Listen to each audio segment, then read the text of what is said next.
Well, hello, everyone. Hello. I am back with our uh, president of our advisory board with the Gary School District, Mr. Robert Buggs. He has a wealth of information that he brings to us every time he's with us, and there will be no difference up on tonight. He's going to inform us as to what's going on with our school district here in Gary, Indiana, what maybe we can do to get involved. But as usual, I give the floor over to Mr. Robert Buggs. Tell us what's going on with the school system, Mr. Buggs. Well, hello and thank you, Ms. Barrett, for allowing me this opportunity to enlighten the citizens as to what's really going on with the school system. As you know, school started the other day. Within the first 3 days, there was fights every day, and the school was on lockdown. But to give a little brief history, uh, Dr. McNulty was at a DUAB meeting, and DUAB, that's a Distress Unit Appeals Board meeting, and they are the one that hired MGT, which employed her. So she was giving her report, and she said everything was great and how excited she was at the school to get started. But what she did not know that I had contacted the chairman prior and also Senator Melton about there being no heat and no air conditioning in Bailey School and Gary Middle School. Who's So the chairman? Chairman Justin McAdams. Okay. So after she gave her report, just all smiling and bubbly, we have no problems whatsoever. There's no problems. We just excited, just raring to go. So when she concluded, they asked her, "Well, is the air?" They asked her some question that sort of triggered her mind. All the schools got air and everything. They said, "Oh, I forgot. We do have two schools that has no air conditioning." So another board member said, "How are you going to rectify that problem?" We're going to get some fans. Now, fans are just circulating hot air. Mm-hmm. But the thing that the people need to know is that I did a FOIA request uh, in February of this year because last October when the school was closed, I asked her, did she have all the ventilation systems in all of the schools clean and sanitized according to CDC guidelines? She Mm-hmm. said she did, but I found out the lady's I'm just called like this. She's a habitual liar. Some people make a mistake and may err when they're making a statement, but she's a liar. So So I what's didn't believe her, what's so I asked for the invoices and the company that did the cleaning to see if they met the CDC guidelines. Well, I had to do a FOIA request. That was February the 25th of this year. I have not received it yet. Now, fast forwarding to what happened the other day when they put me in handcuffs, the board and I had been trying to seek an appointment, a sit-down conference with Dr. McNulty for months. She refused all of them, period. so you and the board, just to make sure we're hearing you right, yourself and other school board members of the president of the advisory board put in a request for an appointment with Dr. McNulty, but were denied or ignored. Yeah, I was a spokesperson. They didn't go individually. They threw me. I told them we need to sit down and talk with Dr. McNulty, and they all agreed. So I tried several times through her secretary, Irma Patton, to get this meeting because she would never talk to me directly. It's always through Irma. Mhm. And also I tried to talk to Miss Bradley, and she's done 180 degrees, so she wouldn't make herself available either. But anyway, after the fights and everything, that was a legend that's going on in the schools, and she wouldn't let the parents in the school. So then they was desperate, so they called me, and they was concerned about the welfare of their children. So I went out to the Okay, school. I just have one question. I just need to clarify because you're saying a lot quickly, and you are in this, but what you're saying is shocking. Did you just say that she would not allow parents into the school system? Yes, that's what I'm saying. As a Okay. matter of fact, there was one parent on the day that they put me in handcuffs. She called me that evening, and she said she remembered them putting me in handcuffs. It took about 3 hours before they allowed her into the school. Now, mind you, her daughter had been attacked. Her daughter's a freshman from Glen Park Academy. First year, first 3 days, first 2 days in school, and she gets attacked by a senior. Now, this lady, this parent was made to wait outside for 3 hours. Not just one parent. There was other parents also that had been trying to get into school. As a matter of fact, she did a little damage control video the other day after I was handcuffed, saying that she heard, quote unquote, heard that there was some concerns about a lot of parents not having access to enter the school. And then she said, well, that was not by an order of mine. Nothing happens in that school unless she says so. That's right. So again, untrue. Now, so I went out there, me and Coach Piggy. I signed in, dated, and I put the reason why I was there.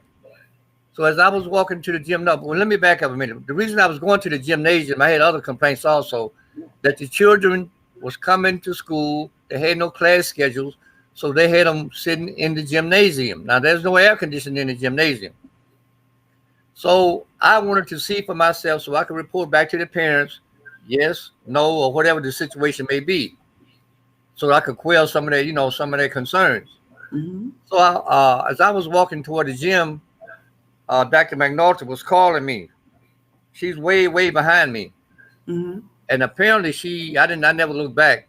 She must have ran, and she got right in front of me, about 6 inches from my face, bumping me with her chest, And I told her, I said, don't do that again. So wow. she looked around and made sure it was about, I think, 2 police officers and about 5 security. So she did it again. She said, where you going? I said, I'm going to the gym. No, you're not. You want to see this building. She physically bumped your body with her body. Yeah, she's right in my face. Was she trying to push you with her body? No, I was walking. She was trying to keep me from moving forward. Oh. Mm-hmm. And if I go to the left, she go to the left. If I go to the right, she go to the right. And then as she was talking to me, she's right up in my face, about 6 inches from my face. And she don't put the mask over her nose. Mm. So I didn't want her breathing on me. So I told her, don't do that. So she looked around, made sure there was security there. So she did it again. But by this time, I'm right there by the principal's office where they come in from the north side of the building. So I was surrounded, and she kept asking me to leave the building. I said, no, I'm not. So then I proceeded to explain very calmly why I was there. Why were you there? Tell us why you were there. You won't answer the phone for the parents to give them information. You've had fights up here 3 days in a row, and there's no air conditioning. I want to see if the children, if you don't have any class schedule, why are they sitting in the gymnasium and then being marked absent? So she told me I wasn't going. So the police officer asked me, could they speak to me outside? I said, no, I'll speak to you in the office, but no, I'm not going outside. So then Dr. McNaughton was insisting that I leave the building. I told her I wasn't going to do that. Let me ask you a question, because I know you got a lot to say. I just want to make sure we have clarity, because again, you are saying a lot and you're in the heat of the moment. So I just want to make sure we have clarity. Mm-hmm. You were called by a parent. Several parents, no, not one, several parents. Several parents. Mm-hmm. You are an elected official of Gary, Indiana, the president of the advisory board, which is equivalent to the school board. You are the president. You went into the school to check the condition of the school, and because there had been no returned phone calls by the office of the emergency manager, you took it upon yourself, after speaking with the board for a long time of trying to meet with her, to just go ahead and go in to get some type of resolve or get your questions answered. But when you got there, you were not met with anything other than being told to leave. Absolutely. The day before I came out there, Mr. Piggy had called me and told me that they was fighting at West Side and to meet him out there. So I always go through the administration office right there by her office. So I went and I signed in, and the security guard disappeared. I said, where you going? Why do you got to get somebody's permission? She knew who I was. So I waited, so when Dr. McNulty came to the door and I told her where I was going, she said, "No, you're not." And I said, "Why not?" She said, "Because I say so." I said, "Wait a minute." Then I turned around and come back to where she was. I said, "Wait a minute, let me get this. Would you put that in writing?" She said, "No." I said, "I got some complaints from parents. I want to come out here and see for myself. And you telling me that I can't go into the gym, into the school, just because you say so?" She said, "Yeah, that's right, because I say so." So, okay. So I left out of the building and I went around to the building. I thought I could get around, but they paving a lot, so I couldn't get out that way. So I saw where a door was open, where they had it propped open. So I got out and went in the car. I went inside the school actually, and I didn't go in the gym. I just went to the door and looked in the gym to see what was going on. So they had children on both sides of the gym and had the administrators in the center. So then I called Mr. Pig, asked him where was he. He said, "I'm in the hallway." So I went back around to the north side of the building, and I was pulling up. There was two people outside that was arguing loud, very loud. So when I stopped, I said, "What's going on?" I found out it was Mr. Piggy and Miss Melissa Henderson. So I said, "What's the problem? We can't go in the school building." And she said, "Mr. Buggs is not there, but he was cursing, uh, and we got students in there." So I chastised Mr. Piggy because he's not supposed to be representing the board in cursing, Okay. period. Mm-hmm. Mm-hmm. So he said, "Okay, okay, I'll stop cursing. Come on, Mr. Buggs, let's go back in the building." Well, he had been in. They let him in with no problem. I must get that out there. Okay. So when we got to uh, the doors was locked. So Miss Henderson couldn't get back in either. So she had to walk all the way around to the building.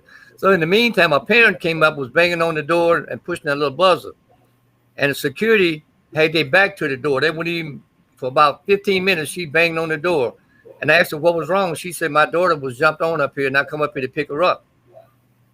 So finally, I don't know what she said into that little phone, but finally the security guard came and opened the door. He just cracked the door and asked her, "What did she want?" She said, "My daughter was jumped on. I came to pick up." He said, "Well, you have to wait here while I go get her." She said, "No, my daughter was jumped on. I'm going to get my daughter." So he let her in. So when Mr. Piggy tried to go in, he was stopped by the police officer, security guard, whichever, I think it was a police officer. And I said, "What's the matter? We can't go in the building?" So Mr. Piggy said, "Get your supervisor. Let him tell me I can't come in the building." He said, "I'm not going to get anybody." So then Mr. Piggy put his arm on the door and the guy took his handcuffs out and opened them up. I said, "Well, if you handcuff him, you're going to have to handcuff me too." So he looked at me and pushed Piggy's arm back and then slammed the door shut. So that ended that day. But the next day, uh, get back to where I was, Mr. Piggy, we wasn't able to get in. So the next day I came, Mr. Piggy, we came through the door by Dr. McNulty's office. I signed in like I normally do. And security guard went in her office looking for her. I just kept walking, going to the gym. So that's when I heard her calling me when I got almost to the principal's office. And she must have ran and caught up with me and got right directly in front of me. Asked me where I was going. I said, "Didn't you read the paper? I'm going to the gym." She said, "No, you're not." I said, "Why? Because you say so like yesterday?" She said, "Yeah, because I say so." She never said I was trespassing. She never said anything other than because I say so. So when the police officer asked me, was I going to leave? And I said, no. I told him again, I said I was elected to advocate for the best interests of the children and their parents, and that includes making sure they're in a safe and secure environment. And I've heard some rumors, but I want to see for myself so I can let the parents know exactly what's going on. That's why I was elected to That's do. right. That's right. And she said, "No, you're not going anywhere. You're going to leave this building." So I said, "I'm not going to leave." So that's when they told me to turn around and put the handcuffs on me and walk me all the way back around to the west side of the building to my car. And I told her that I wasn't going to leave. So then they called a transport vehicle and put me in the back of the vehicle. So I was handcuffed for Were about you still in 45 minutes. handcuffs? Beg pardon? You were still in handcuffs when they put you in the back of the vehicle?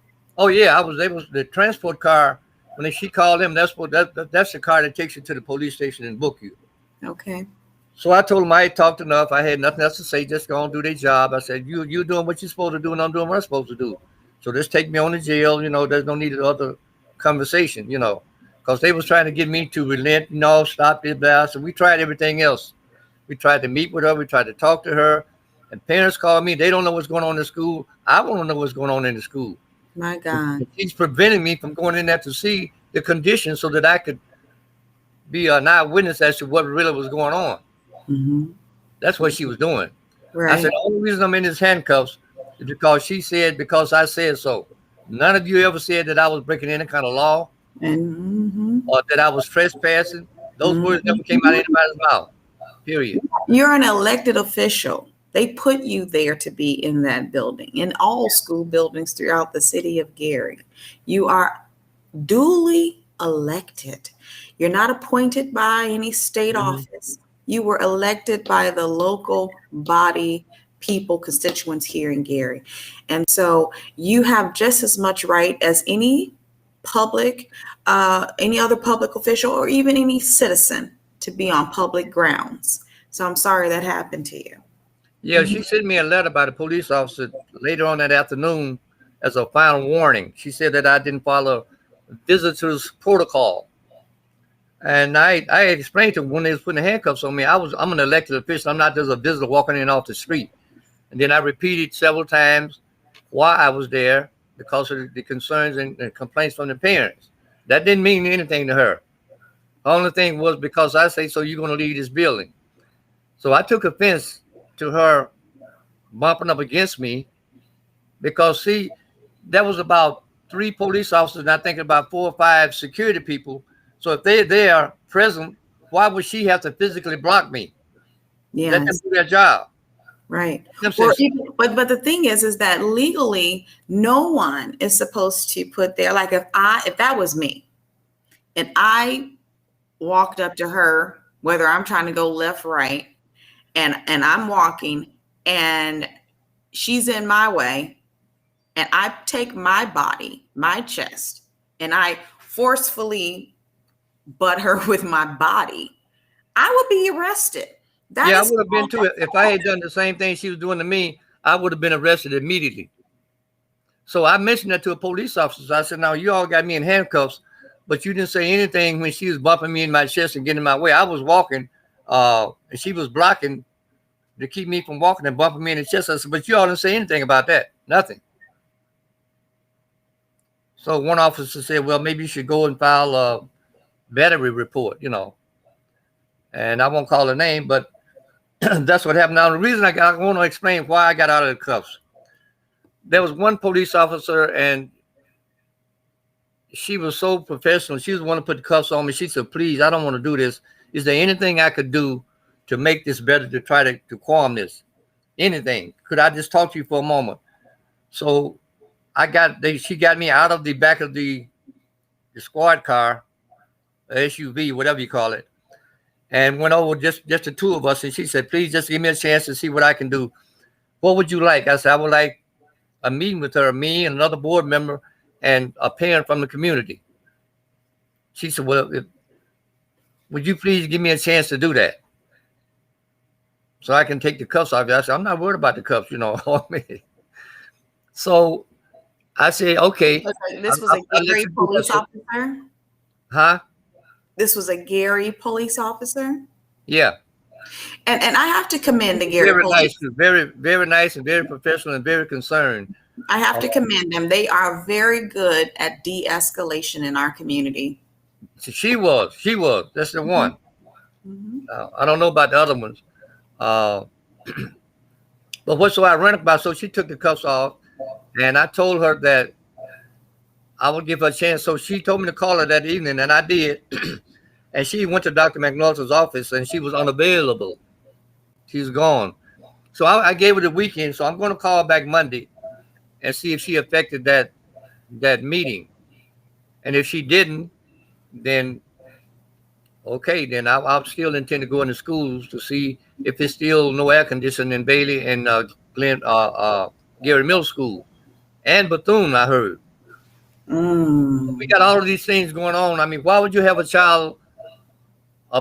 children to come to school sit in a gymnasium, and then you mark them absent.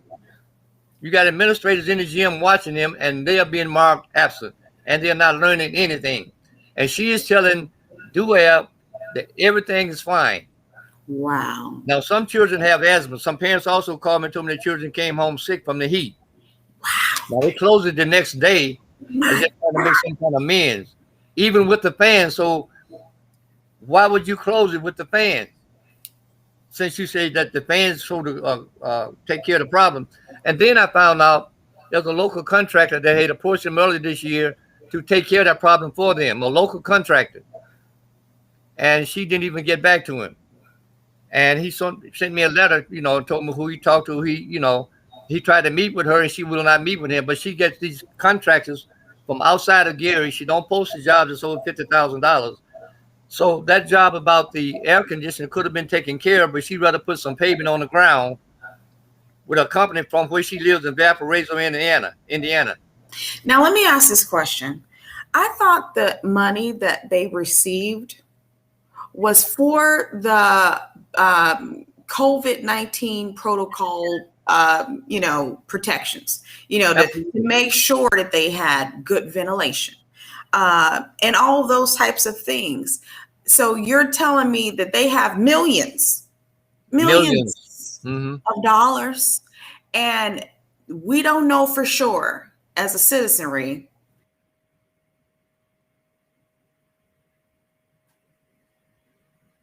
to go in and look to see and verify that it's safe for our children. And and this I know for a fact, Mr. Robert Bugs. I know how hard you work. I know how much time you put in trying to see for this, make sure that we are cared for in this city. And I just want to make sure I tell you, I appreciate you. Thank you. And so you're telling me that we don't know for sure that the ventilation systems have been actually made COVID friendly yet. We don't know that. No, they are not. I can tell you for a fact they are not. The air quality in those schools, especially the West Side, is 10% less than the CDC guidelines. Because let me explain something to you. The reason I asked that question last year when the schools was closed, because I wanted to make sure that money was being spent. That's what it was for. Because when you clean out the ventilation systems in all of the schools, that includes you got to make sure those vents to let the fresh air in the buildings are working properly, because they got to be sanitized too. And that was not done. Still not done. And what happened to the money? Black children, and we know it has been at one point last year affected our community percentage wise the highest for our race. And she's having children with asthma issues.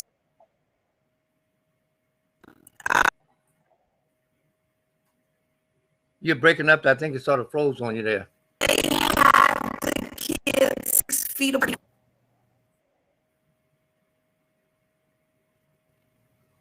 But there were some children that had asthma. Now, can you imagine?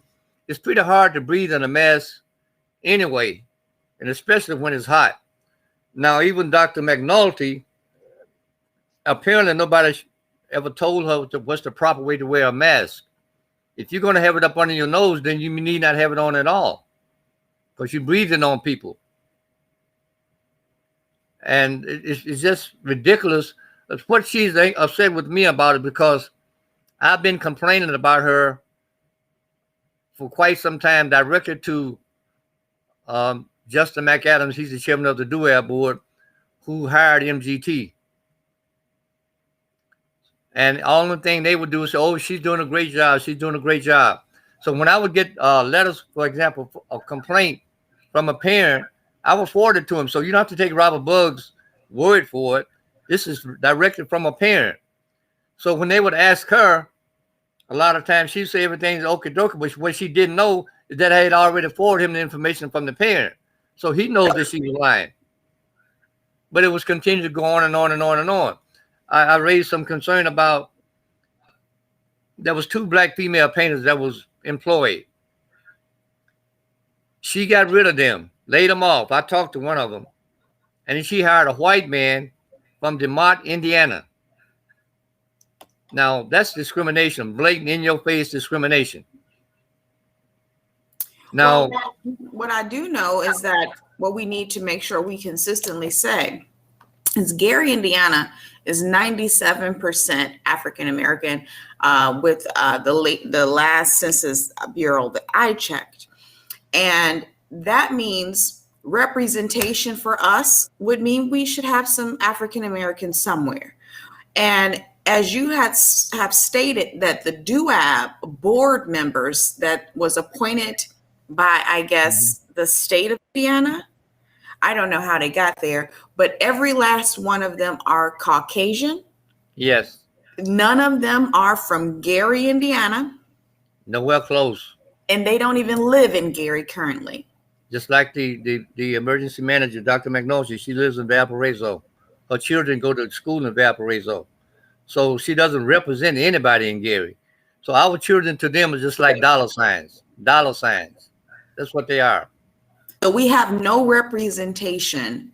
We have taxation still, but right now we have no African Americans with voting power concerning our school system. And you're That's saying that she's kicking out our African American leaders that's in our school system, and, and who knows if she's putting out the job for Gary, but she's replacing them not with Black people from other cities, just to make sure that we're culturally taking care of our children, but with other Caucasians. So she's making our school more built, more of a Caucasian administration. Is that what you're saying?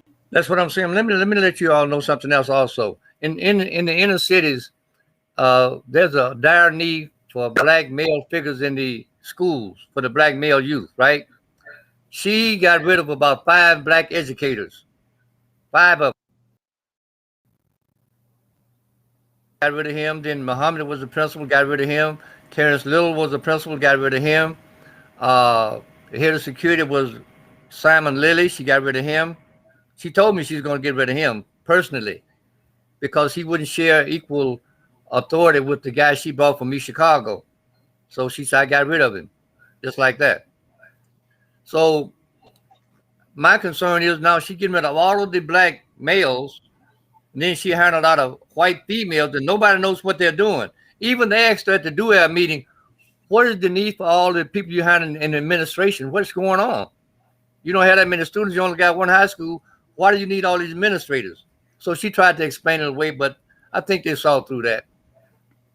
So that's why she doesn't want me in there. She doesn't want me to find out anything. Most of the stuff I already know. I can figure it out, you know. And everybody around her is almost like lackeys. They're afraid to say anything. If you cross her, then you're gone, you know. And those few that are there, that I knew that they were flipped 180 degrees because I knew them before she came there. Now they won't even speak to me. As a matter of fact, one of them, I was just asking a question, and she accused me of harassing her. Trying to keep their job. They're trying very hard to keep their jobs. So And that's the way I was told by some board members over in East Chicago. They contacted me, by the way. I didn't contact anybody over there. That's the way she was over there. Now, I don't like to make false allegations, but there's one thing that I put in a FOIA request is that her father is an insurance broker. Now, we had insurance with the Lloyd's of London, which was cheaper, and they offered more. So I wanted to know what happened to them. Why did you leave from them? I put in a FOIA request because she wouldn't tell me personally, and she still hasn't told me. And they said, well, I bet you your insurance carrier is out there in Maryville. And sure enough, I don't know whether her father brokered this deal or not, but we have insurance carriers for Maryville. So I'm not going to. So, okay, I don't understand that part, but I know we do have insurance companies here that are African American owned, or just here in Gary, Indiana, period, that should be able to benefit from that type of business because we need, to grow our businesses here in Gary. So are you saying that the businesses here in Gary were passed over?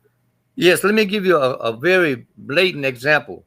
We have a young man that's a paving contractor for the last 25 or 30 years, right? He is a vendor on the Gary Community School Corporation vendors list. She chose a paving company out of Valparaiso, Indiana. He didn't even get a chance to bid on the job. It wasn't posted. Now, whoever's got that contract, I don't know how much it is, probably pretty close to $1 million to pay that whole parking lot at Westside School. But she didn't post it. So I complained down to DUAB. Did they say anything about it? No. So they saw the complicity in it too. So tell me this. Now that we know several parents, several parents that have not been able to gain access to talk to the emergency manager, have not been able to meet with the emergency manager, and have been denied access to the school to even interact with their children there. So we know that those types of actions are taking place. Absolutely. And we know that for sure. And also the blatant disrespect of our elected officials. The fact that they are setting a pattern of practice of firing African-American, well-established teachers. They also have now, it seems from what you're saying, establishing a pattern of hiring Caucasians, giving out contracts, passing up Gary businesses to businesses that are not located in Gary, Indiana, and giving our tax dollars to other cities, neighboring cities. And I don't know if the business is African-American owned or if that's even taken into consideration, being that we are 97% African-American.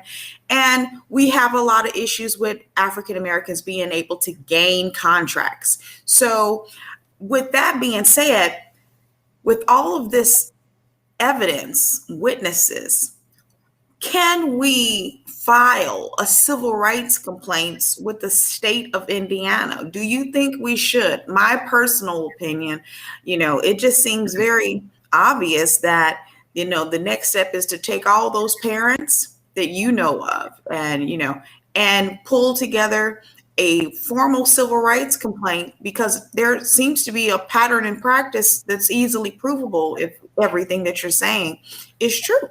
Well, one of the things one of the standards that you have to meet when you're going to file a civil rights violation, that you must exhaust all administrative measures. Dr. McNulty is just the bottom rung, so to speak. So you got MGT and Eric Parrish, and then you got the Discretionary Appeals Board. You must exhaust those remedies first. That's why I had been complaining directly to them, because if they ever come in litigation, I didn't want them to say that we didn't know about it. They know about it, but they told me she's doing a good job, as saying, well, we sent her there. This is the way I took it, my own personal opinion, by the way. We sent her there to disrupt the school system in Gary, and she's doing it, so she's doing a good job. Well, in that vein, she is doing a good job. But let me give another example.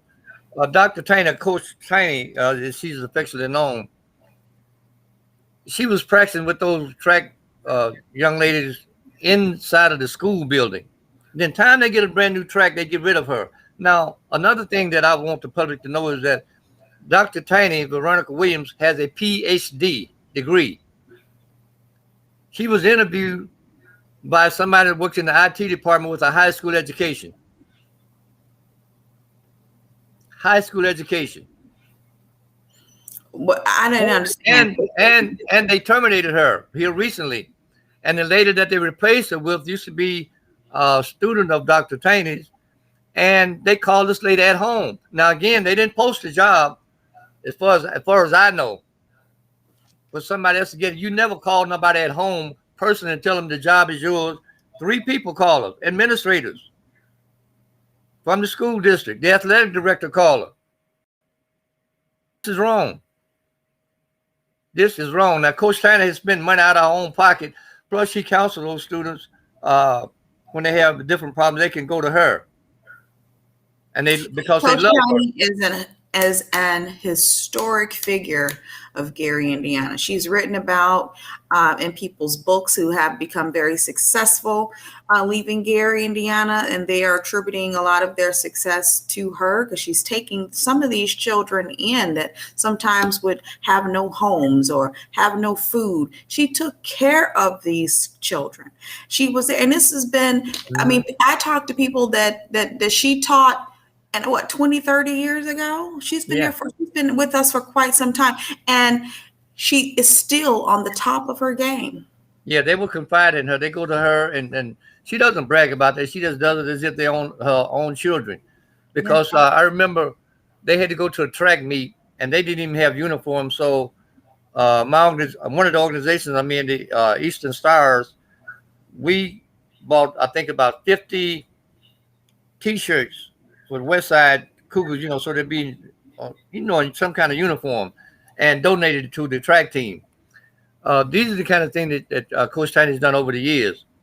And it was allegedly said by Dr. McNulty to someone in conversation that she needs to go. She's been here too long. This is the kind of attitude she has. She's been here too long. So she doesn't care about who the children confide in. But then she condones another coach that let a child, is running a child till her nose started bleeding and lay on the floor bleeding for 45 minutes, don't call no medical personnel at all. And they watch this child and she, while unconscious, and that coach is still out there.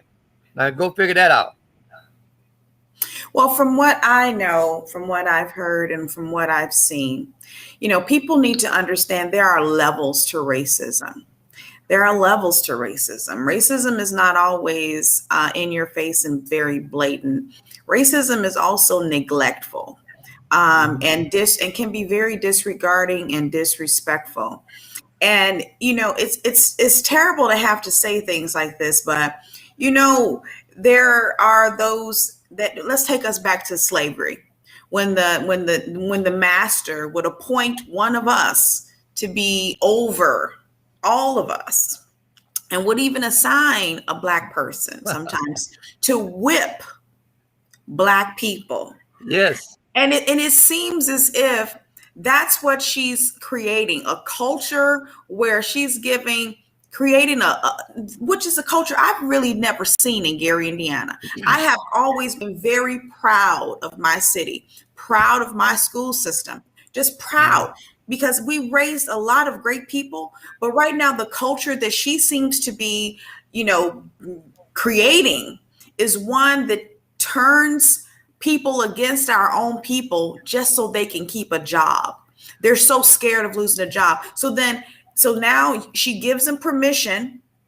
She allows them to stay.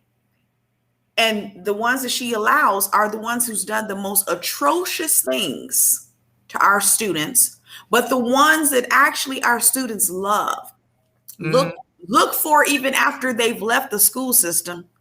She's putting all of them out, a lot of them. Like, for instance, you mentioned Mr. Muhammad. Mr. Muhammad, everyone loved Mr. Muhammad. Mr. Muhammad, before he was taken out of his position as principal, he took that school and turned it around. He did a lot of great things for the school. It was in a much better condition when he was the principal than it is right now. And they removed him from that position and put him as an assistant principal. In a middle school. He had 6 other administrators. And the community, so it's a trend. Okay, I say she's disrupting, but she's not disrupting in a pattern that is healthy. She's disrupting in a pattern that's traumatizing, not just for the students, but for our community and the parents. Well, let me explain something. The Distress Unit Appeals Board is doing the same thing. In 3 years, we've had 3 emergency managers. In 3 years, we've had 3 chief academic officers. In 3 years, we've had 3 chief financial officers. Now they was bragging about how well the school had the grades was up, the graduation rate was up. Now, if that's going to be attributed to Mr. Mahone, Mr. Muhammad, then why would you get rid of him? Why? Now, I have nothing against the current principal or females for that matter, but when you don't have that male figure, you're not going to get anywhere with these young men these days because you can't exude discipline, or you can't. There's certain things you can't do. Now, the only remedy that they have, and I hope they don't start trying to use that, is expelling. Now, grant you, uh, I'm not one for letting a student run a school. I know some people here say, "Well, you can't mix the east side with the west side." Well, I don't buy that. The school is for education. We ain't gonna let anybody from either side dictate what's gonna go on in their school. Now, those students, if they come there just for trouble, then they need to be gone. Period. But they got only two options. They trying to keep them there, keep from expelling them, so they keep their numbers up to get the money. And if they expel them, then that's what the money goes down. Now, speaking of money, I must say this very briefly, very quickly too. Dr. McNaughton, I filed a complaint against her because they allowed her to put a referendum on the ballot. Now, Dr. McNaughton is not an elected official, nor is she a legislator, right? She doesn't represent anybody in Gary. She works for a for-profit organization. Now, keep this in mind. The chairman of that for-profit organization is Eric Parrish. The original referendum was 0.46 cents per each $100 of assessed valuation. Eric Parrish raised it to 10 cents, to 56 cents, right? Now, in the referendum verbiage, part of that money is to be used in assisting the balancing of the budget. That is the reason that MGT was hired, to eliminate the deficit and balance the budget. So when you look at it theoretically and factually, they are going to be getting your taxpayer dollars to help them balance the budget, which they are already getting paid by the state, and the state is giving them bonuses. Now, I won't be surprised if they didn't give them bonuses because the schools open on time. They gave Dr. Hinckley $100,000 because the school was going to open whether she was here or not. Everything was in place with Dr. Pruitt. So that was a done deal. But they gave a $100,000 bonus, and she didn't start work for 3 weeks after that. But she got that $100,000 bonus. So what I was saying about this referendum is criminal. They knew about it, and the Lake County Election Board is trying to cover it up. They know the law says, good and well, here's somebody working for a for-profit organization. I'm going to put this referendum on the ballot, and we're going to make some more money. Well, you know what? Since you're going to do that, I'm going to raise the amount of money of the referendum. And that's what he did. Now, these things are not coming from Robert Bugg. These are facts. Facts. And the people need to know that.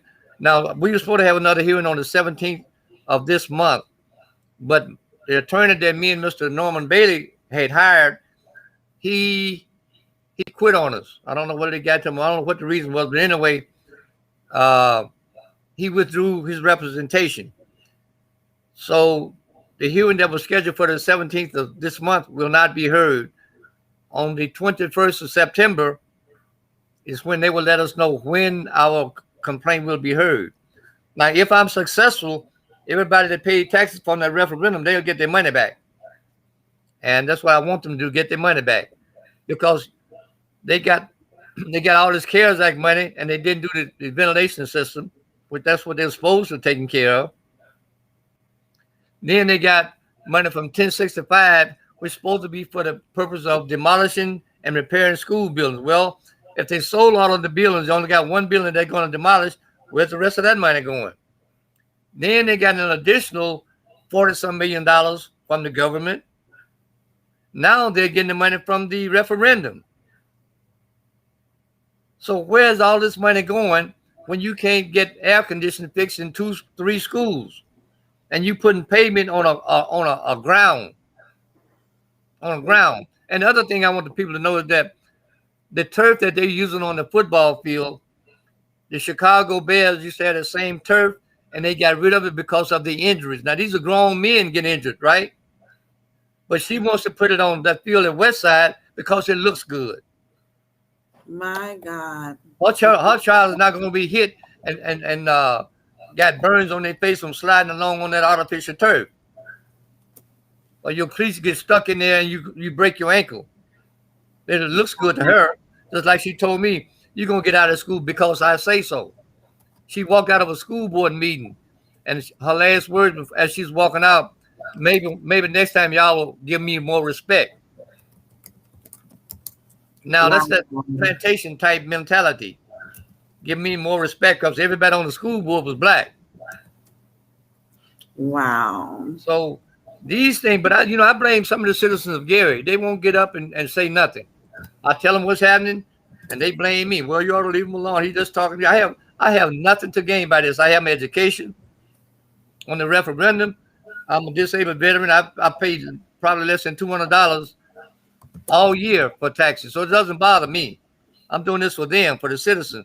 I don't think they should be stuck for the next 8 years because everybody got in cahoots together and let that happen. Wow. Right now, but I'm back to the students because that's what we was elected to do. And she is preventing me from doing that. All I wanted to do was find out, tell the parents, hey, this is not happening in there, but this is. She didn't want me to see that. She didn't want the parents to come in because the parents would probably go to that gym and see their children just sitting there not getting an education and still being marked absent. Something wrong with that picture. Then you got the bus driver. They had all year to get this bus system thing worked out. You got a child dropped off at McCullough. I mean at Banneker Marquette that should have been at McCullough. Parents don't know where a child is. So let's talk about that right now, so everyone understands. For the first time of my ever knowing, I don't know this to be a habit, I don't know, but children are all being kept while COVID is still going on in a gym because they do not have schedules. Right. They are being marked absent. That's correct. And they're there in the gym. With administrators watching them. Yeah. And they're still being marked absent. And also the buses are not running properly throughout the entire city. Absolutely. So these, to me, at the very least, it is incompetency. And that alone, she should be removed. She's supposed to have all of this know-how. Why is it that the first day of school will get here and you don't have schedules for our children in the middle of COVID? You should have been, to me, she should have been thinking of the protections of our children, especially if we as African Americans are affected the most based on our race. Why would you have our children with a Delta variant that's affecting children the most? Why would you not have something set up where to make sure that these children are separated in a class somewhere? Even if you just did that, you have everybody in the gym, no schedules, and then children aren't able to get on their buses or be picked up or dropped off properly because no one had the know-how or the urgency to make sure that the school was run properly on the first day of school. That is totally unacceptable. I don't know what system that it would be okay, especially in the middle of a pandemic, dealing with African American students with the variant that's killing, they say, a higher amount of youth. And we're supposed to accept that. One other thing I want to tell you very briefly too. It was reported that a teacher had 15 desks in her room, in her classroom, and 40 students. 15 desks and 40 students. Some of the students was allegedly leaning up against the wall. Some was sitting on the floor, and some just got up and walked out of the building, walked out of the classroom. But this is what she tells Duab everything is fine. So when she get caught on it, that little video she put out the other day, oh, well, as any time when school first opened, we have some glitches, but we're working on it. We're going to take care of it. And parents, you can come into school, because I didn't know that. I wasn't aware of that. There's a protocol for visitors. You have to sign in, do this, and blah, blah, blah, blah, blah, blah. Wow. She's just trying to cover her behind, damage control. Because those parents are not robbing bugs. Those parents are complaining, this is happening to my child, and you won't let me in the school building. Security is locking the doors on the parents, so they can't physically see what's going on with their children. And the person that they elect to do this for them is handcuffed and escorted out. So you ain't gonna see it either, So this is what's happening. Now, where are all of those preachers that was talking about it's all for the children that was running around behind her during the referendum? Well, where's Dr. Bernard Smith? Why don't we do? You don't hear about them at all. Well, why don't we do a call to action? Things are changing. There's a changing of a guard coming, because the people are coming in that are not going to sit idly by and be okay with making deals and watch our children's future be washed down the river. We're just not going to do that. That's not that's not my generation or the generation coming. We're the ones standing out in the middle of the streets, yelling and screaming for change. So with that being said, I think that we should do a call to our leaders, our pastors, our elected officials. Right now, there are parents, as I understand.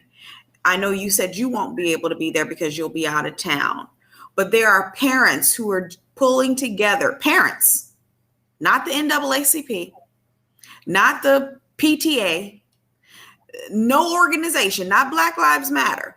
A parent is pulling together a peaceful protest that is set to go forth this Thursday, August, I believe 19th, but it's August 19th, this Thursday, at Westside Leadership, and I think that's 9th and Jerry Street in Gary, Indiana, at 9:30 a.m. They're asking for people to come out. If you're a parent and you are truly concerned about the future of your child's education, I say this is the time to get involved in Gary. A lot of times we want to be peaceful and we want to be cooperative and we want to give people a chance. But at this point, is that? You said they're doing that when? August, I believe I know it's Thursday, this Thursday coming. This coming Thursday. Yes, and it's at 9:30 a.m. and they're meeting at the Gary Westside Leadership High School. And let me see, I'll tell you exactly if it's the 19th. It is, yes, August 19th at 9 a.m. The person that they can call who's heading it, her name is Nikki Bird. Her phone number, she put it out there. She wants you guys to call her. 219-318-0005. It's a peaceful protest. Parents are saying enough is enough. So with that being said, I have to give her a call. I said I'll have to give her a call and let some of the other board members know what's going on. I would the one thing I would like for them to do, if I can swing by there for a moment or something, if I'm still here, is to stay on sidewalks, don't trash the place. In other words, throwing bottles or paper stuff on the floor, on the ground, and keep it peaceful.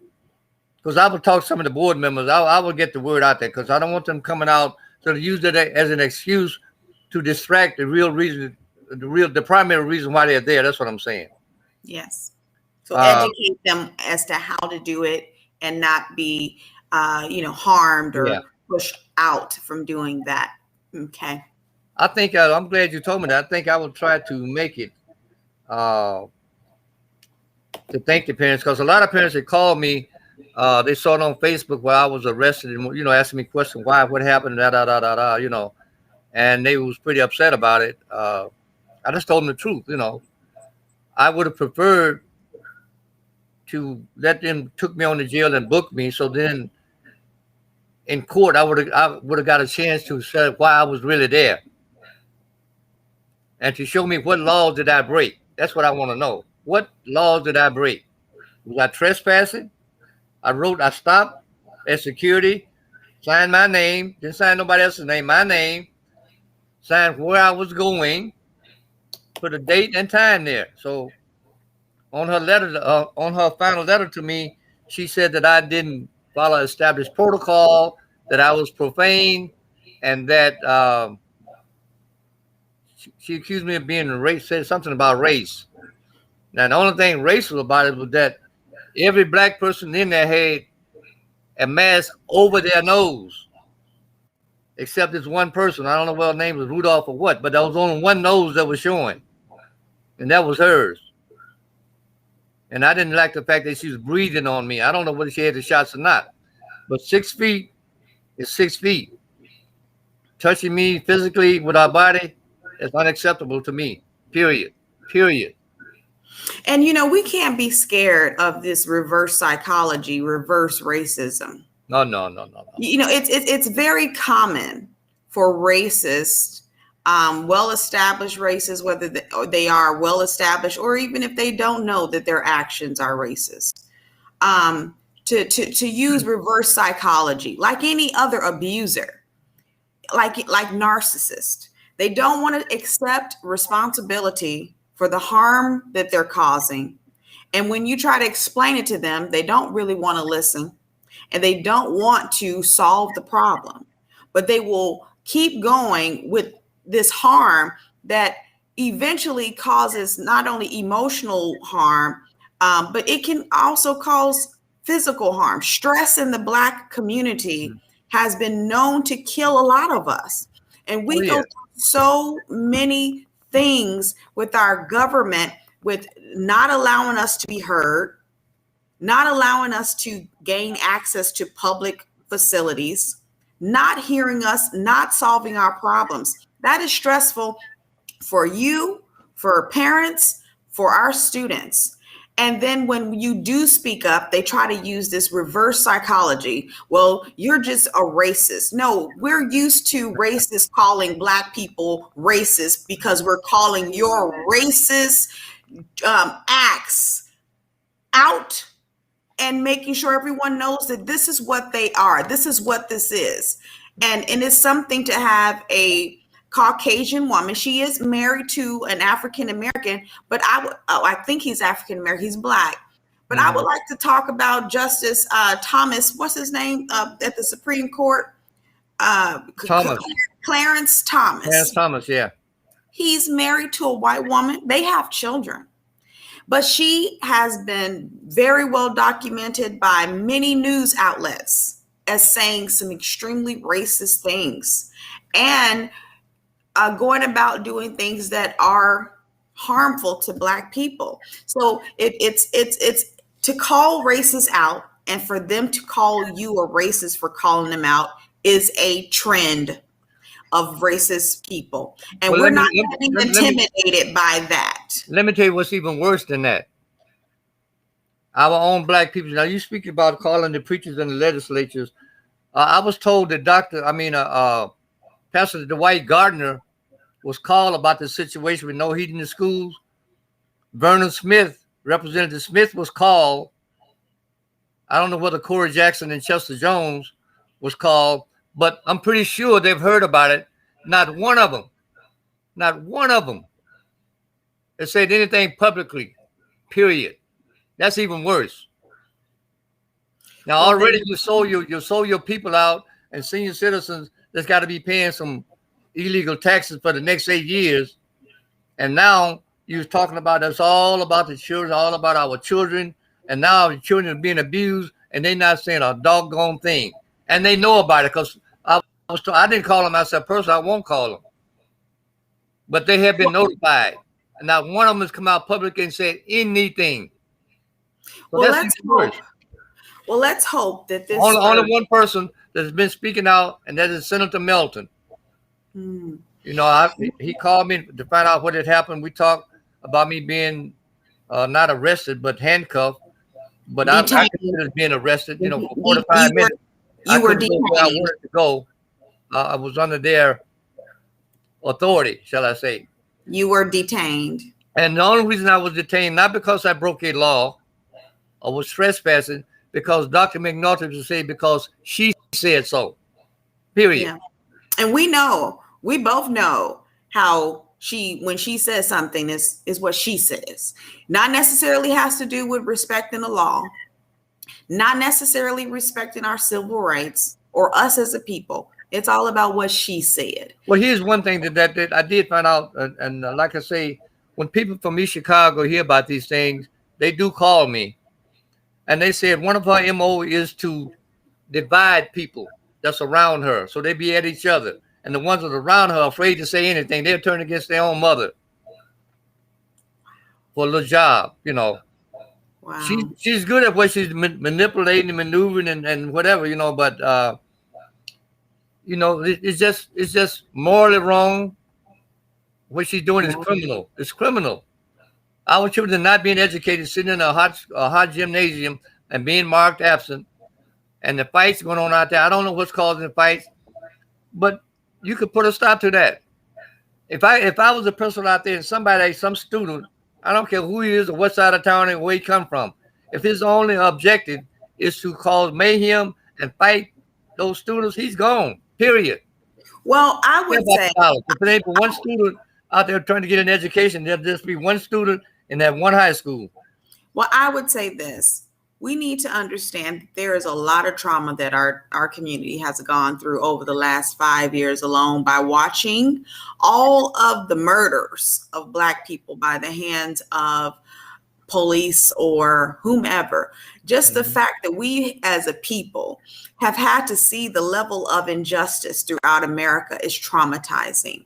It makes you feel like no one cares about you. And so, especially for a child, what is there to live for if I may not live because a police officer wants to pull me over and shoot me right in my car while I reach for my driver's license, or shoot me in my back and cause me to be paralyzed? We have to understand the mental mind frame of how this is affecting us as a country, especially our youth, and take a step back and say to ourselves, okay, so now that we know that there's trauma, poverty itself is listed as a form of trauma. And since we know that, what are we going to do as in that school system to help these students, especially now that we're dealing with COVID and the stress of COVID? I'm pretty for sure these kids are thinking to themselves, my God, they got us all stuffed in this gym. They have to be frustrated, and they have to feel like no one cares about them. Well, let me tell you one other thing that is criminal. And I have this information, this data came from the Indiana Department of Education. In 2017, when we had Dr. Pruitt here, the graduation rate at Westside, I think, was about 92%, Ward Emerson up in the 90s. All of them was up in the 80s and 90s. Within 1 year of total tenureship, shall I say, of MGT, it went to rock bottom and has been decreasing ever since. Now, I showed that to Mr. McAdams and one of our local legislatures, and know what he said? They moved it from 58 up to 62%. Well, they're showing progress. Well, hell, it was 92% before these people came here.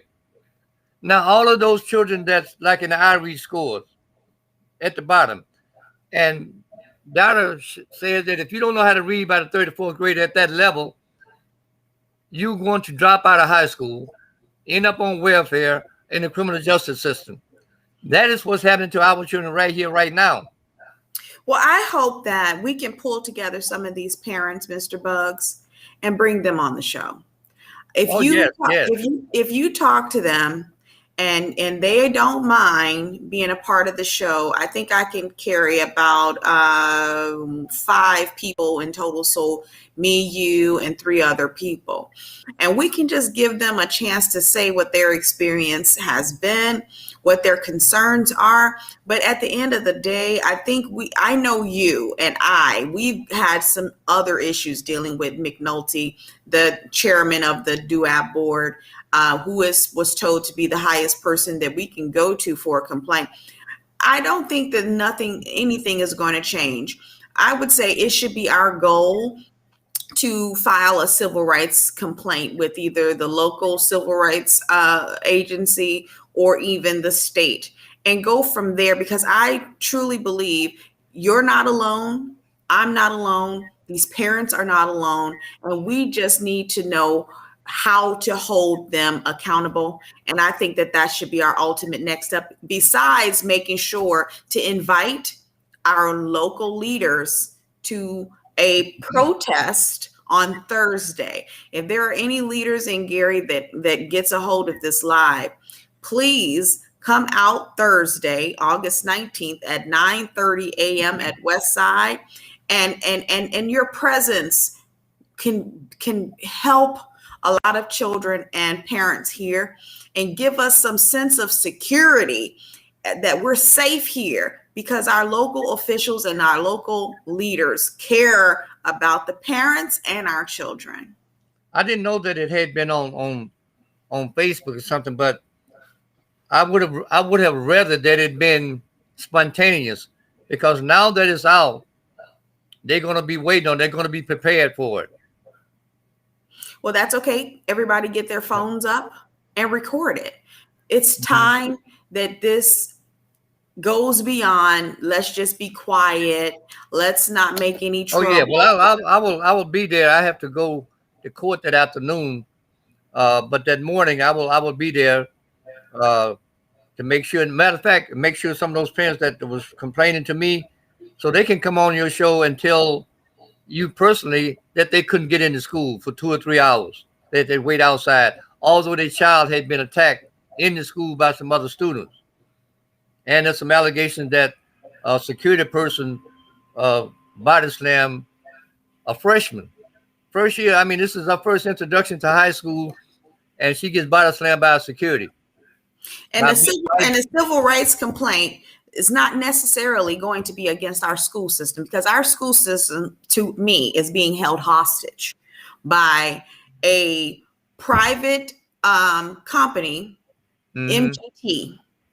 What we need to, if you want to find what we need to get a lot of citizens to, if they've given to me, write up their complaints, and I will make sure they get to the person that's supposed to have them. And then at that point, you would have satisfied that standard that the administrators are aware of what's happening and they don't take any corrective actions.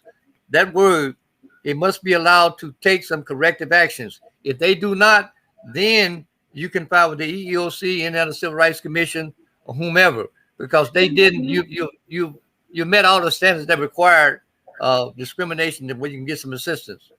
Well, maybe I'll put together, I haven't done this in a long time, Mr. Bugs, but there's a way to put together an online petition where it states the different issues, and parents only need to sign their name to the petition that they agree that they need their names and their phone numbers on there, so that they can be contacted. Yeah. Well, I think that's our next course of action. I don't know if I'll be able to make it there because I work, but I'm doing my part. Whenever you if you have any parents, just let me know.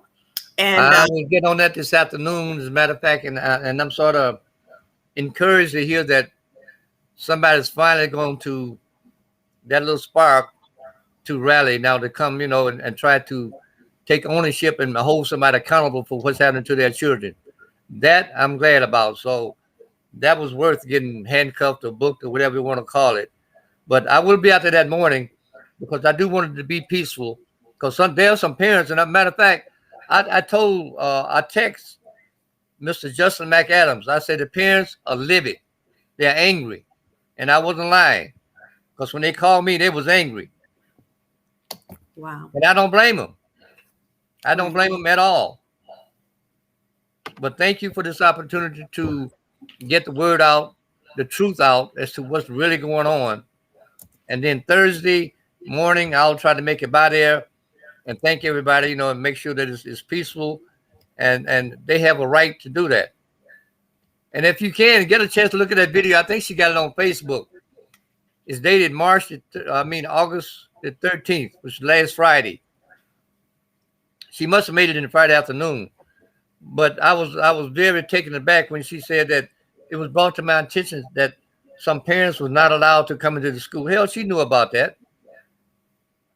And she said, and any administrator. Yeah, she threw anybody under the bus. That knows that she knew about it, you need to be set free. So you need to speak up. She knew about it. This is not the time to try to think of your job, because your job should be protected with all the parents that can help back up the fact that her actions are illegal and harmful. So don't try to sit by idly at this point in period of time. We need those administrators that know how she operates to speak up. So yeah. Mm-hmm.